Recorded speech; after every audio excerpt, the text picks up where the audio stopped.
It all started with a very simple idea.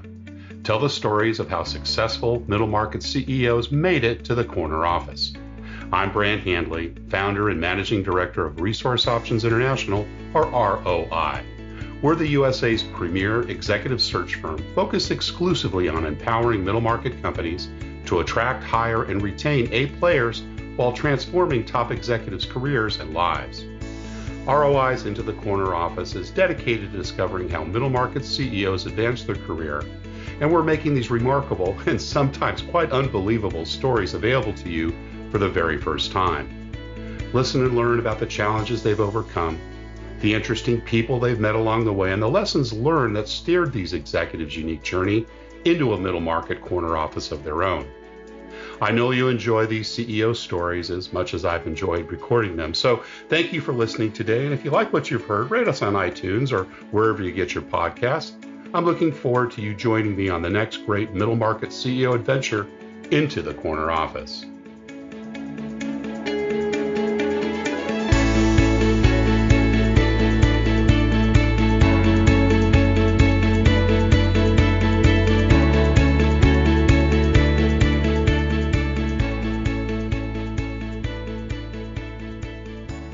On this Giving Tuesday, and in line with our past tradition, we are highlighting the story of a company that is doing their part to make the world a better place.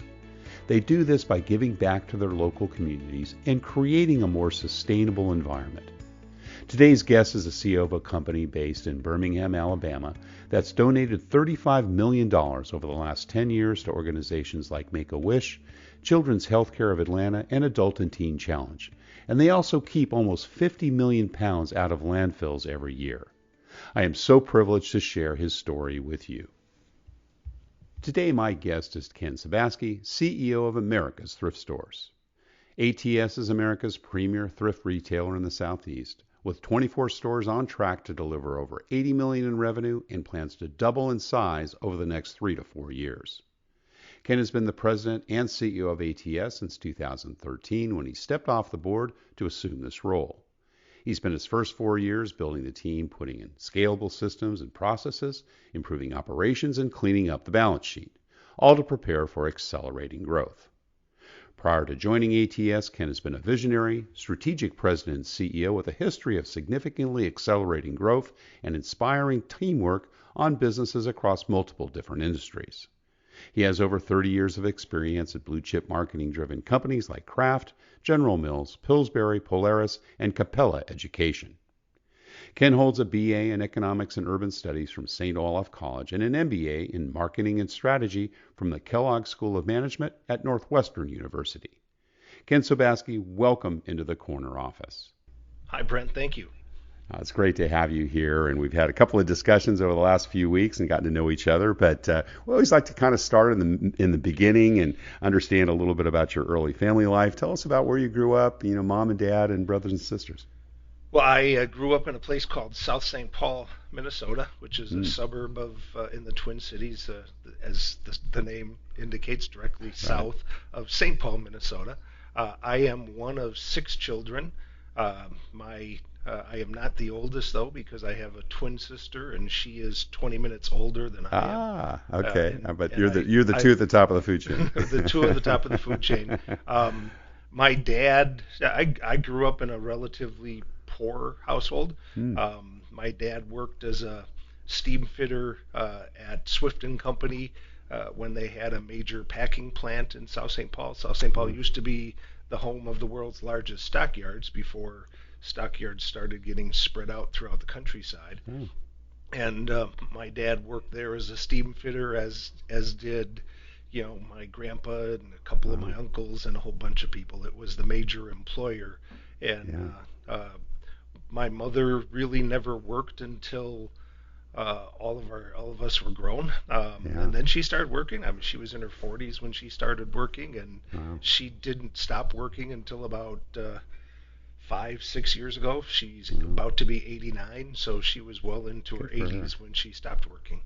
Are you all pretty close, the siblings in age? 2-3 years apart? We have the youngest is 5 years younger than the next youngest, and then the rest of us are all about a year apart. My mom and dad epitomize family planning. All but one of their children were born in January. So. I love it. And were you the first in the family to achieve a degree, or did you and your twin sister achieve that? The first in my direct family. I had two aunts and uncles that had college degrees, but in terms of my grandparents' grandkids, I was literally the first one to go to college, and I was the first one to go to college in my own family. Yes, my twin sister didn't go until later in life. Right. Was that something your parents had kind of inspired you to do? Did they want you to kind of get a leg up from their blue collar background, or was it more self-motivated? It was a combination of my mom and a gentleman who you'll hear me refer to as Mike the Butcher. I've heard about Mike already. No, I know you have. But between when I grew up, my father was an alcoholic, and what that meant is there were a bunch of times in our lives when he was checked out, drunk somewhere else.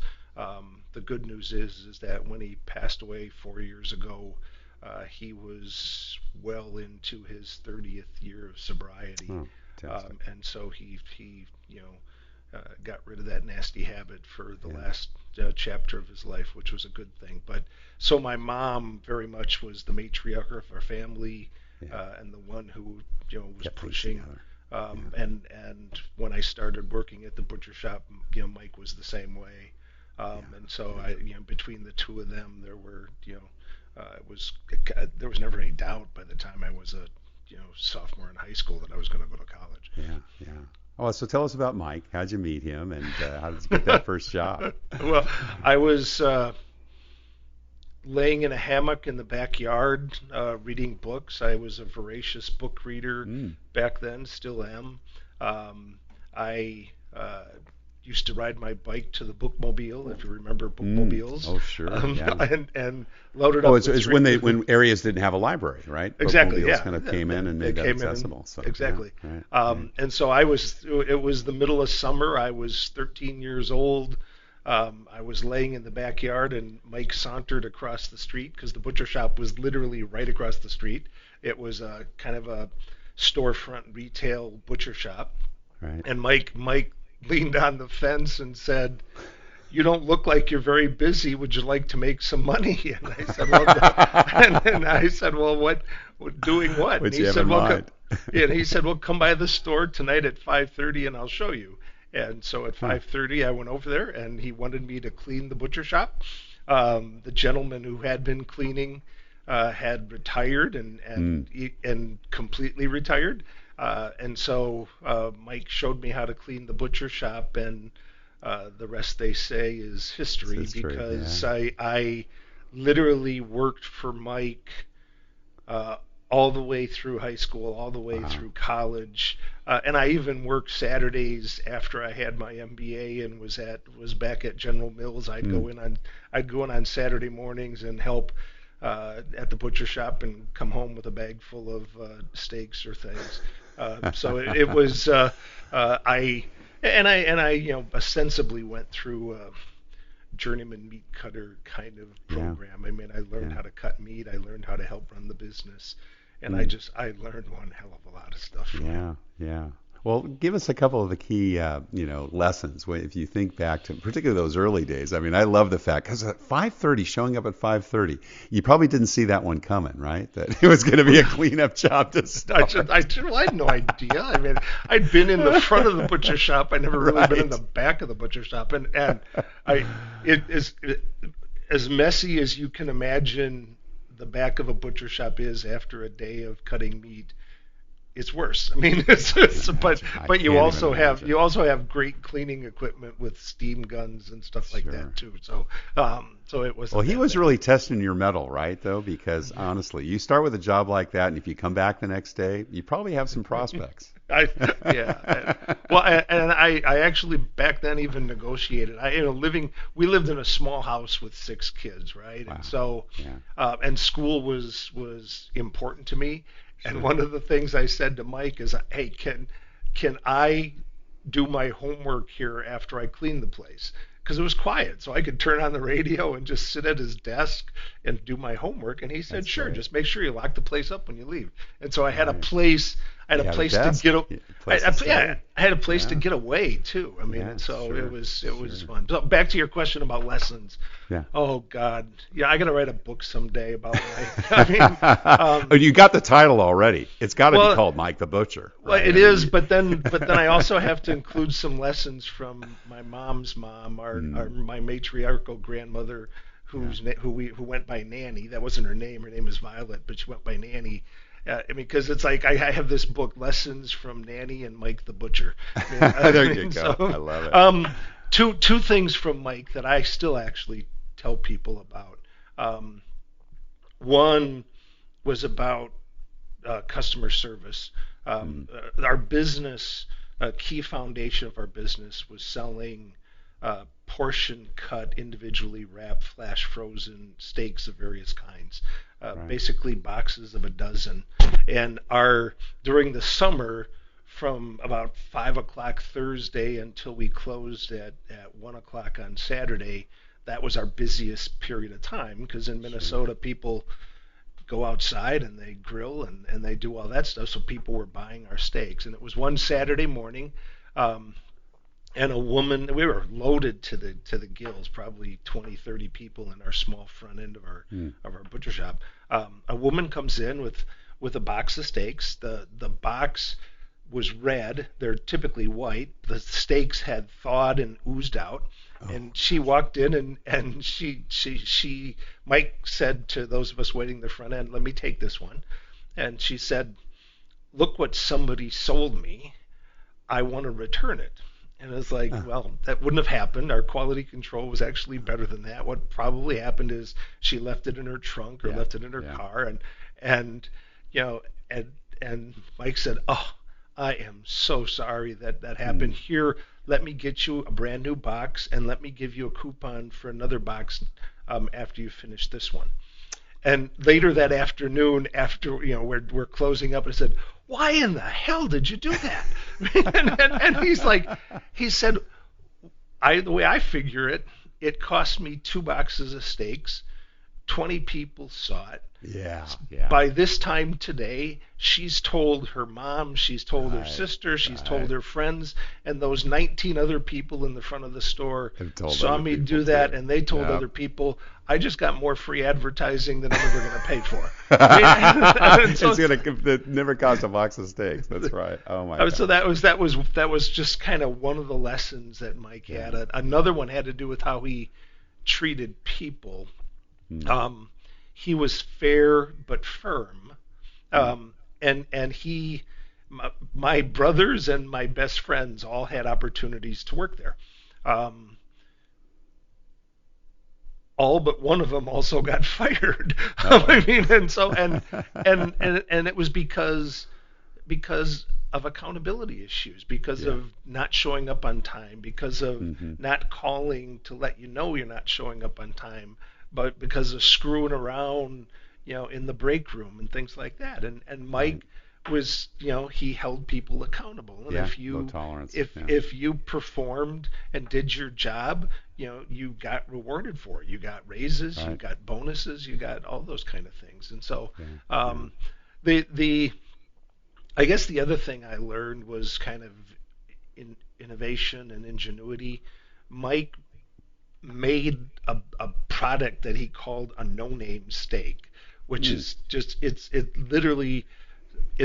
a piece of sirloin flat meat, which is a part of the sirloin, that he butterflied into a steak and then tenderized with a protein enzyme, and he just sold the hell out of it, so much so that somebody wanted to buy the name.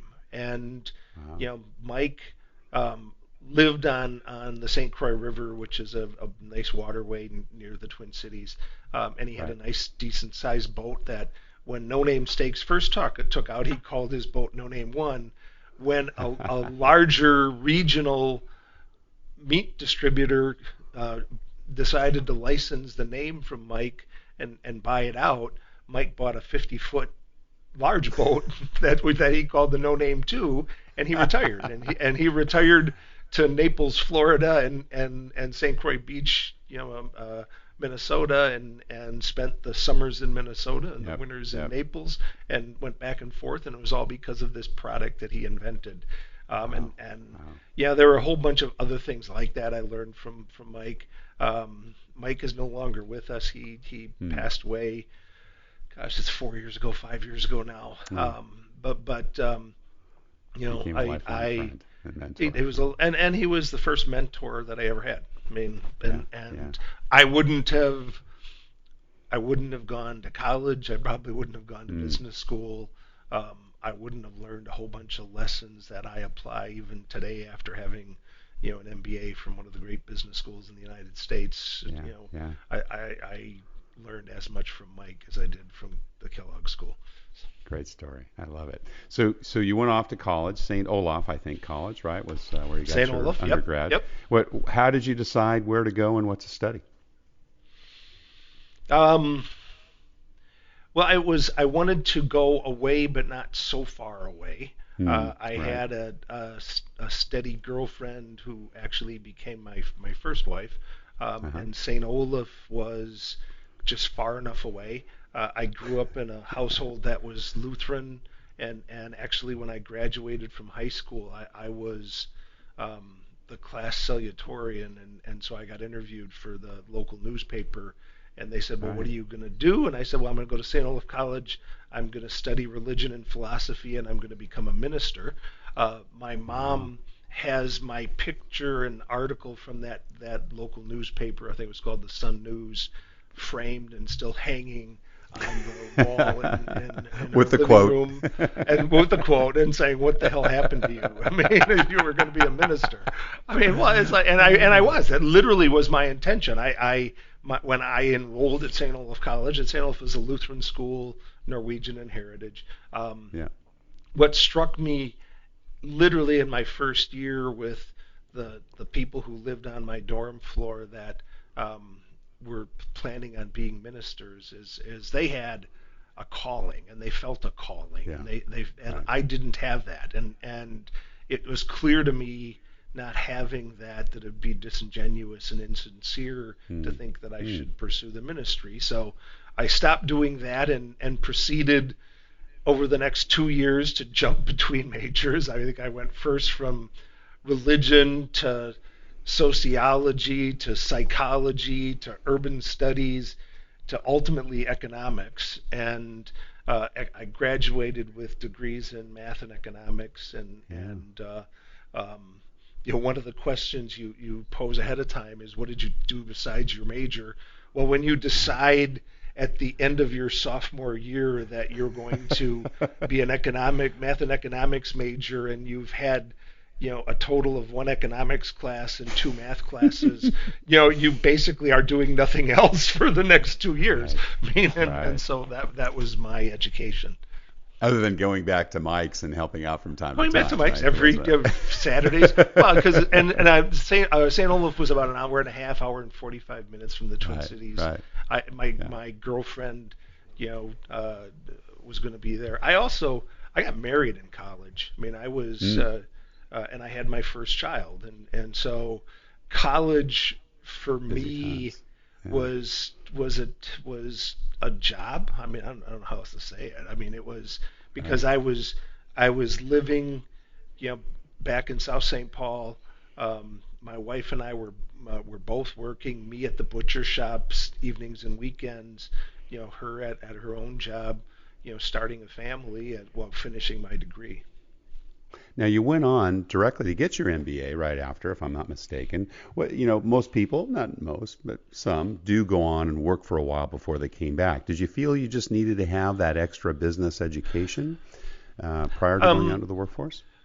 Well, I guess 2 or 3 things I'd mention there is one, I was a good student, so I actually had my choice of business schools to go to. I mean, Right. I was accepted into, Wharton, Tuck, Dartmouth, Tuck, Right. University of Chicago, Northwestern. The only two schools I wasn't accepted into was Harvard and Stanford, and both would have accepted me on delayed admission if I'd Right. worked, but the other schools wouldn't. Uh, for us not ever having really been anywhere, I mean, I literally hadn't been much of anywhere other than Minnesota in my whole life. Right. Right. I didn't want to go too far away, so it ended up being decided between Northwestern and the University of Chicago. Chicago. Um, Yeah. and the reason I went right away was twofold. One, I started working at 13. I didn't need to go work for a couple of years to be ready for business school because I Right. Right. started learning business, at the feet of Mike the Butcher. Yeah. I didn't feel like I needed to do that.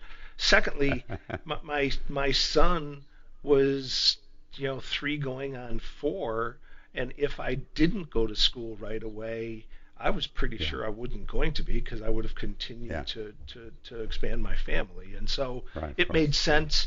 One of the things that happened in my senior year of St. Olaf is one of my jobs was actually to work for the local hospital president, helping him do a strategic plan.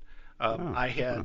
had for my economics degree at St. Olaf, you actually had to do a thesis, and you had to do a research thesis. So you actually had to to do research, and so my thesis was entitled "The Economic Aspects of HMOs as an Alternative Healthcare Delivery System," and I Wow. worked with a think tank in the Twin Cities, which besides the San Francisco area was one of the areas where HMOs first had their start, Right. understanding cost dimensions and things like that.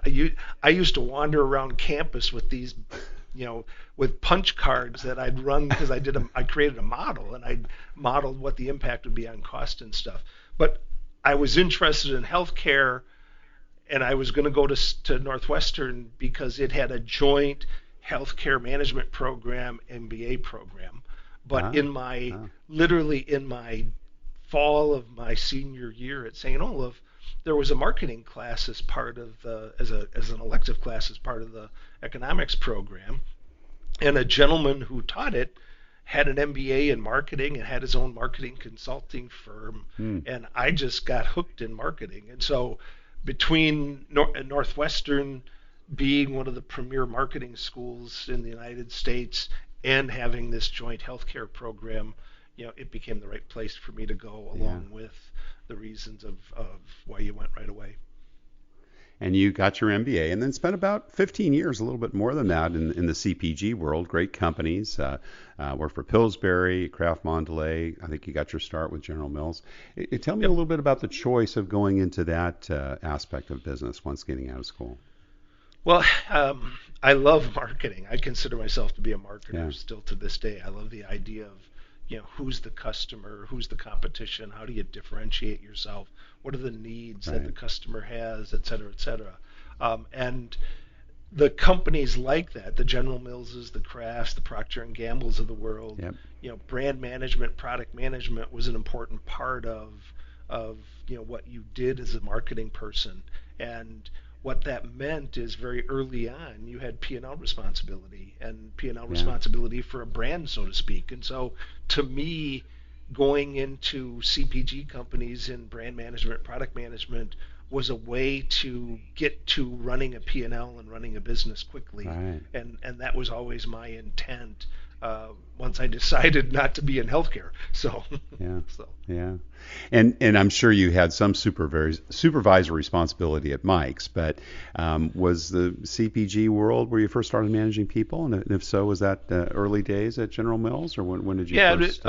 it wouldn't have been until the way General Mills worked. Your first year, someone managed you. Your second Right. year, you may have had one person, two that you managed. It was your third or fourth year where you were given responsibility Got a for brand. a Yeah. brand, Yeah. and had a team of people. By the time you were a brand manager, you also had dotted line and direct line responsibility because you had a team of R&D people and a team of manufacturing sales, and operations finance, people, et cetera. So yeah. you had a decent cross-functional team, albeit dotted line and direct line combinations. What were some of those early lessons when you first started working and managing people directly, Ken? Well, I don't know if I did well managing people early on. I think I was a slow learner. I think that teaching was probably the one thing, and listening were probably the things that I learned. I had a great boss, a gentleman named Peter Spokes, was my first boss on Wheaties. That was my first job at General Mills. As I was the marketing assistant on Wheaties, and Peter was our product manager, and he epitomized listening, and it harkened me back to, I talked about the lessons of Nanny. Right. Nanny. One of Covey's 7 habits is seek first to understand and then be understood. Well, Right. Nanny had that before Stephen Covey wrote it. I mean, she used to say, you've got 2 ears, 2 eyes, 2 nostrils, one mouth. Use them proportionately. I mean, and it's like, Right. yeah, and it's like, and she's right. I mean, and she was exceptionally right for new experiences, new jobs, new teams, that the last thing you want to do is walk in and act like you know it all. You want to walk in and you want to, and those were the lessons that I saw in action with Peter. I mean, he was so good at that. And so between your nanny telling you that and your first boss living it, that was probably one of the more powerful lessons that I had early on. Awesome. And if you look back at some of the foundational experience you've had at CPG, obviously a lot of time in marketing, a lot of time managing people and developing it. But if you went back and said, okay, so it's been 15 years or so since you've worked, really on brand, right, working in those individual markets. What were some of the foundations that you built back then that you use today? Best two things. One of my most successful experiences was running the refrigerated baked goods business for Pillsbury. Think of it as the dough products that are sold in the dairy case. So, Grand cinnamon rolls, biscuits, cookies, etc. All that stuff right there. That's Pillsbury branded. It is the Doughboy. The person who was running the overarching Pillsbury brand left Pillsbury, and he had all of the Pillsbury branded products underneath him. My boss, who was the president of Pillsbury Grocery Products, which was not just the Pillsbury branded products, but Green Giant and a bunch of others, came to me and said, Ken, I was running Green Giant at the time, so I'd like you to run the Pillsbury refrigerated dough products. And I was like, what? I said, not all of Pillsbury? I mean, I said, the person who left had all of Pillsbury. And he said, no. He said, because I really think that we need to fix this business. It's our most profitable business, and it hasn't grown by a nickel for 6 years. And I think by having focus and figuring it out, we can grow it.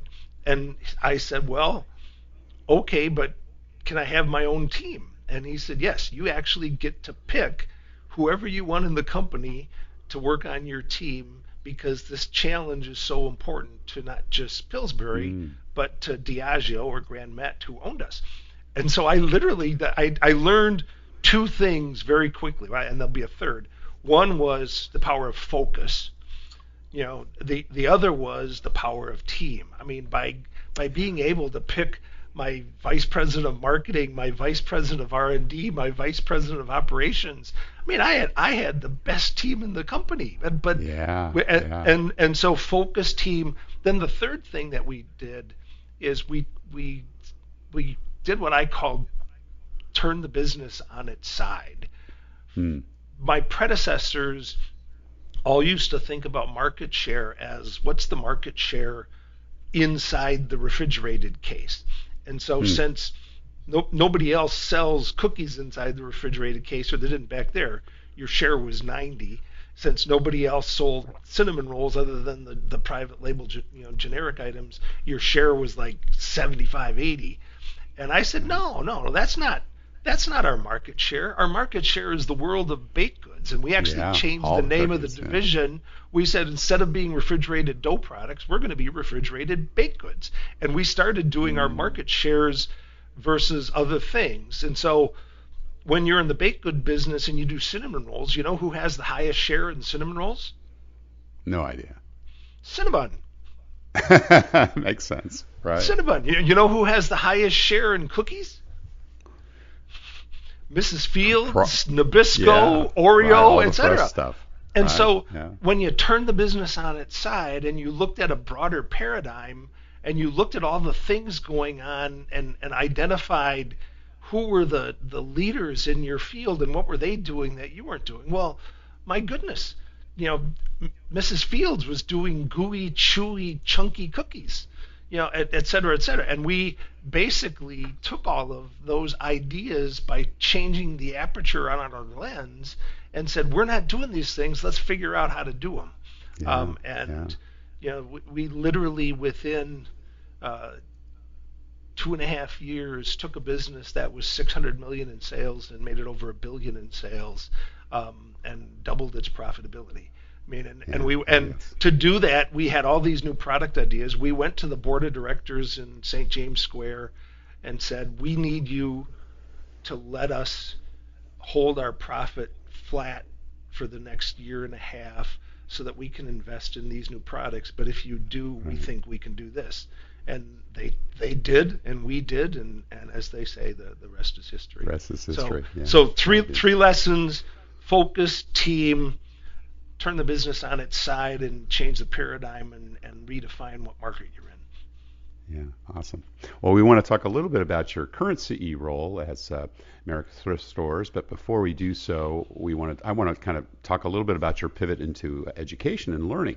I think you went to Polaris first. No, sorry, Capel Education, and then obviously worked with Trident Learning, and I think that's where you first had your CEO. Tell us a little bit about that pivot, and from a kind of sector standpoint, what attracted you to go into learning? I was at Polaris. I was chief customer officer, but I was also a part of a horse race to be president and COO of the company. And there were 3 of us, and my boss was one of the best bosses I had, but he was also very direct. The 3 of us all knew we were part of this horse race. The 3 of us were sat in a room with him, and he also said, one of you is going to be the president and chief operating officer someday, and I'm not going to say out loud to all 3 of you what it is that each of you are working on and what I'm looking for, but just know that someday in the next 2, 3, 4 years, I'm going to pick one of you. I mean, and he did, and it wasn't me. And he restructured our jobs around, and so I was, kind of sitting on the sidelines needing to find a job. To his credit, the chairman and CEO of Capel Education Company, also the founder, had used to be a board member at Polaris.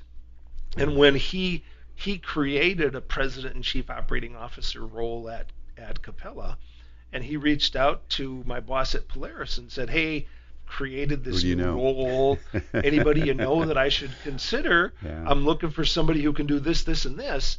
And for me, this, and this was all marketing, customer kind of things, which for the guys at Polaris weren't as important as being a gearhead and an engineer and into the product. But for the chairman at Capella, it was exactly what he was looking for, because he knew his business was getting so big that it needed to be better segmented, the brand needed to be enhanced, et cetera, et cetera. And so I ended up becoming president and chief operating officer of Capel Education Company. It was a great, it was serendipitous if ever there was, but I was there to see obnoxious growth. I mean, we went from 170 million to 500 million in the time I was there. We were adding 350 jobs a year. and I also got to be part of a team that took a company public. So it Yeah. was a great learning Great time. experience, Yeah.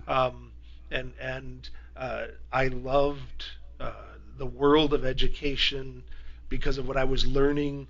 I have to say I didn't necessarily love the world of academia because academicians are not customer oriented.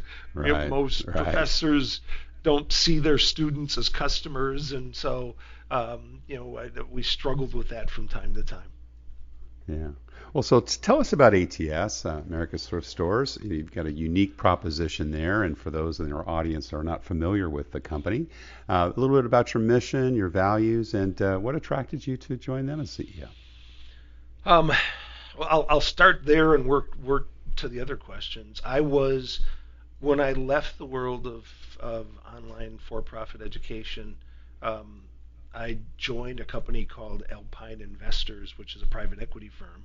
Um, Alpine recruited me because it was looking to make investments in for-profit education. It already Hmm. owned two businesses in that realm, and it wanted to hire me to be something that they called an executive in waiting, and basically Right. a CEO on the bench, and you Yeah. would go find the business to buy that you would ultimately run.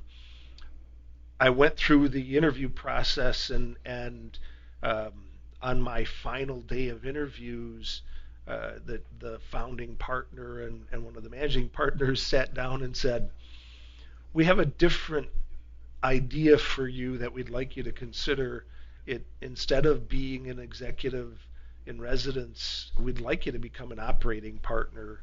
And what that means is you're going to work with four, five, or six of our portfolio companies and do all sorts of different things. You could serve on a board, you could serve as a mentor to a CEO, you could step in as an interim CEO, you Wow. could help them with a strategic problem." And I thought, yeah, I'd love to do that. And so that's what I Yeah. signed on for. I joined Alpine in January of 2012 as an operating partner, and I had four or five businesses that I was helping out. One of Steering. which was Yeah. America's Thrift Stores, Okay. and Got it. Yeah. I was on the board of America's Thrift Store. I was helping the CEO find a CFO and a COO, and I was also helping them put together their first ever strategic plan. Um, and the new CFO that we brought in basically uncovered some questionable accounting Hmm. practices that had happened with um, new product, not donated product, that the company had purchased in China in 2011, 2012 that had never had an obsolescence reserve markdown on it. So it was Hmm. sitting on the books at full value, even though it hadn't sold from 2011, 2012 on. And it had been hidden from Alpine in a way Hmm. that was deceitful, Yeah. resulted in a lawsuit between Alpine and the founder, and resulted in the CEO being asked to step down. And Wow. I was asked to step in as interim. Yeah. In stepping in as interim CEO, my job was going to be to find the permanent CEO. Right. But the reality was, is in a couple short months, I discovered significantly more issues that I'm just not going to go into a ton of detail on, but Right. issues that were as significant as that accounting practice issue Hmm. with legal risk and monetary risk associated with them. And so the board and Alpine asked me if I'd be willing to commit a year to fixing it, turning it around. And so in January of 2014, I became the permanent CEO, but not completely permanent because I signed up for a year. And I started Yeah. commuting back and forth between California and Birmingham. By the middle of that year, we had begun to make progress at cleaning up what needed to be cleaned up. Yeah. And the board asked me if I'd ever think about doing this permanently and become the CEO and not fill the job. Um, I brought my wife and stepdaughter out here to Birmingham. We spent a week at the Gulf Coast, spent a long weekend in the Smokies, and they visited 8 or 10 different schools in and around Birmingham. And by the time school year started in the late summer of 2014, we were here in Birmingham and had decided to make it our home, and I became the permanent CEO of the company. Wow, fantastic, great. So in terms of our who we are, 23, soon to be 24 stores. We basically collect donations on behalf of high awareness charities that we've built relationships with during my tenure here. in Alabama, it's Make-A-Wish. In Middle Tennessee, it's Make-A-Wish. In Georgia, it's Children's Miracle Network through the Children's Healthcare of Atlanta. In Eastern Tennessee, it's Adult and Teen Challenge. In Louisiana, it's Adult and Teen Challenge. So 2 causes that we support with our donation network: Children's Health and addiction recovery. As I mentioned early on, you can understand why addiction recovery is something that I think is a good thing to support. To you.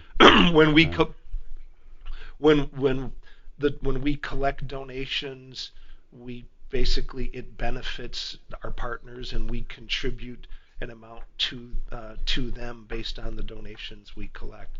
And basically, we're in the business of selling gently used clothing and household items in our stores. I mean, we're a thrift store. We're a chain of thrift stores. When you would walk into our stores, though, you would not necessarily think of most thrift stores. I mean, our stores are not dark, dingy, smelly. Our stores are more like a TJ Maxx or a Ross's.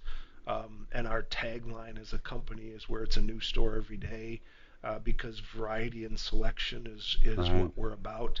And so each of our stores will put out 8,000 to 15,000 new items every single day.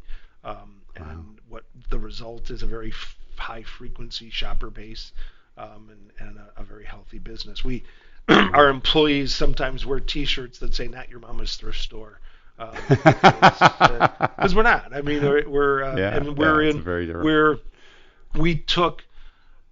it took me 5 years to kind of get the business stable.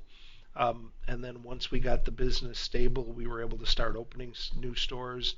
We opened our first new store in September of 2019. Later this month, we'll open our 7th new store in the last 24 months. So 7 new stores in 2 years. Before that, starting in the first quarter of 2017, our existing business has been incredibly healthy. In retail, you think in terms of comp store sales growth or comparable store sales. And our comp store sales have been growing every quarter since the first quarter of 2017, with 2 exceptions. The first quarter of 2020, when we shut all our stores down due to COVID in March of 2020, and the second quarter of 2020, when our stores remained shut down until middle of June. And so other than those 2 quarters, our existing business has been growing and healthy, which has generated the cash flow we need to open new stores. And as of a little over a month ago, we started our first foray into online thrift. And so we're building an online business also. So our mission... you've added... Go ahead. I was going to say, you go on with your mission. Yeah, I was going to ask about that. Well, this is an incredible business in terms of giving back. I mean, if you think about it, we give back in 4 ways. Obviously, with the charities we support, we will give over $3 million to those charities this year. Secondly, there is no business that can be as green as we are. I mean, we will keep nearly 50 million pounds of things out of landfills this year. I mean, 50 million pounds. If you're not clear how much 50 million is, if you took a bag of donations and started here and laid them side by side all the way up to New York City, you could then come back to Washington, and that would be 50 million pounds. Wow. So just Wow. for perspective. So we're Yeah. green. There are shoppers that need to shop in our stores.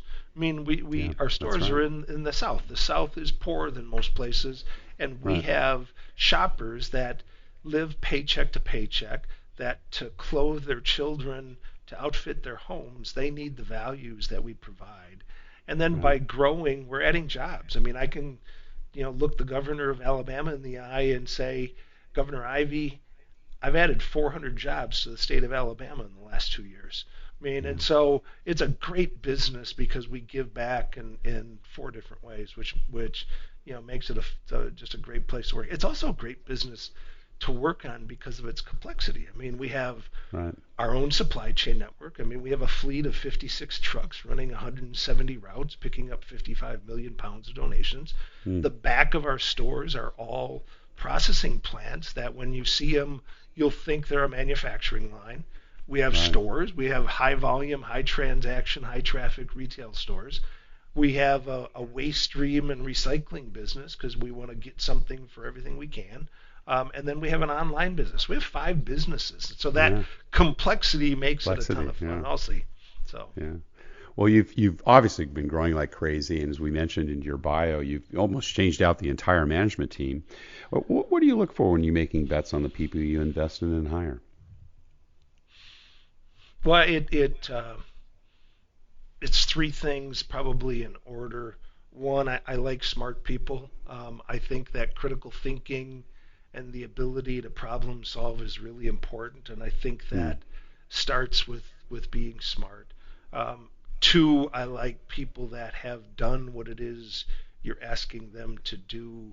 Yeah. The best example of that I can think of is when J.C. Penney hired the head of Apple Retail to fix J.C. Penney.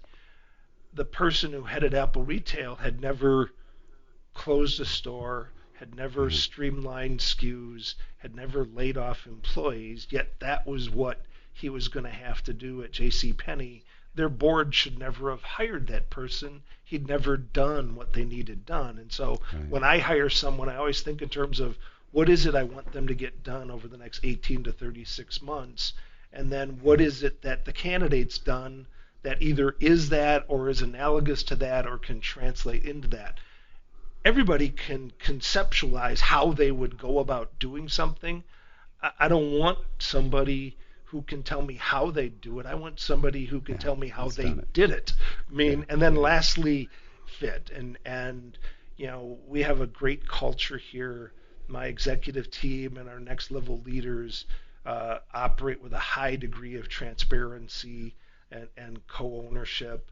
And someone has to be able to fit into that kind of brutal honesty. I mean, it's back to the lessons your nanny gave you. Besides the 2 eyes, 2 ears, 2 nostrils, 1 mouth point. The other things you used to say is, when you don't know what to say the truth. It's easier to Yeah. remember.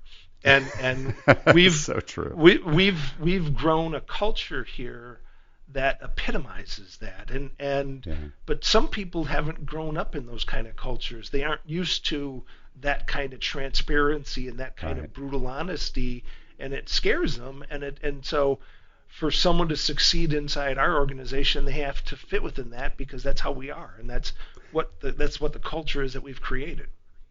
And The that son means of John. that means people, you know, doing that to me. I mean, I don't, Right. I don't get Sure. away with I'm the CEO. It's like, no, Ken, you're wrong. You're an idiot. I'm sorry. It's like, but this is what the facts say. And There's a famous story at Nordstrom's, and John Nordstrom, who was the son of the founder, was asked many years ago, how does he find such great customer service people that just love the people they look at and they work with, and such a wonderful culture. He looked at them kind of quizzically. He goes, "No, we don't train and develop them. They were raised that way. We're just good at finding them." Finding them. That's exactly right. That's exactly right. Okay, we're just about out of time, but we always have one last question we ask. And, what career and life advice would you give to someone that maybe has their eyes on the corner office, but like you, maybe has tried a different careers, maybe started in CPG, pivoted to learning, and now is in the retail side of it? What are the things that you would say to somebody maybe 15, 20 years behind you that might be thinking about wanting to run a big operation like yourself someday? Three things come to mind. One, look for mentors. Look for leaders that you can learn from, and ask them if they'd play that role for you. If there's a single thing that's resulted in the success I've had is literally the litany of great bosses that I've had the opportunity to learn from, and the fact that all of them have been willing to teach and coach and serve as my mentor. So look for that. Two, practice what Nanny said. You got 2 eyes, 2 ears, 2 nostrils, 1 mouth. Use them proportionally. I mean, there's a reason why one of the Covey's 7 habits is seek first to understand and then to be understood.